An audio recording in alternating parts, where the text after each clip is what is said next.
Sa kaka-scroll ko dito sa Facebook, nakita ko nga itong trending na picture kung saan graduation day at ginawang garland yung pera. Siguro more or less 100,000 yan or hindi ko alam, hindi ko sure.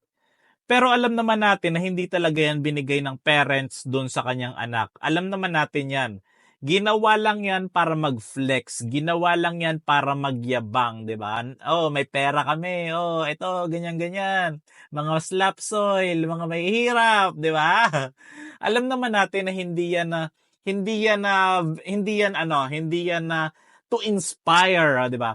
Ito yung uso ngayon kasi magfe-flex ka ng gamit mo sa social media, magfe-flex ka ng mga ari-arian mo to inspire.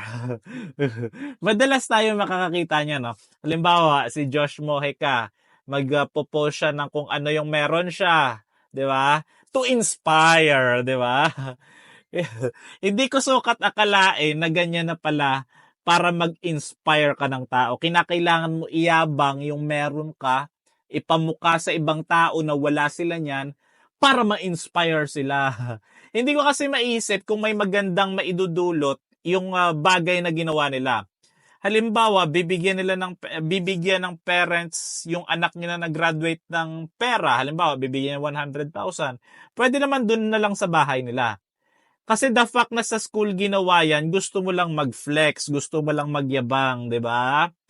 Bakit ganon? Siyempre, mapapasana all yung ibang tao doon, lalong-lalo na yung mga bata na mahirap lang din. Oy, ma, bakit si ganito binigyan ng 100k? Ako wala. Mahirap lang ba tayo? Hampas lupa ba tayo, ma? 'Di ba? Questionin nila ngayon yung kayang i-provide ng parents nila dahil nakita nila doon yung nanay na sinabitan ng limpak-limpak na pera yung kanyang anak. Mapapasana all yung batang mahirap. Bakit bakit ganito? Bakit siya meron ako wala? 'Di ba? Magiging questionable na ngayon yung kayang ibigay, kayang i-provide. Ma, hindi ba kayo nagsumikap? Bakit mahirap lang tayo, 'di ba?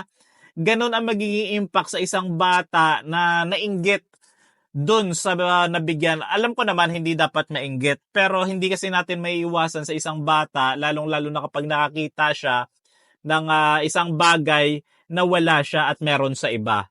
'Di ba?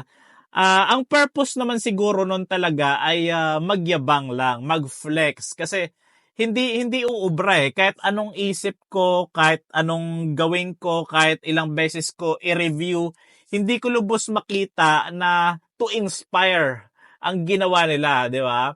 To inspire.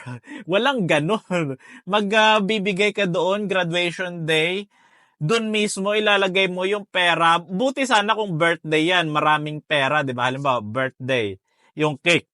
Madalas tayo makakita yung cake, maraming pera doon sa cake pag hinila. Yun, medyo totoo pa yun eh.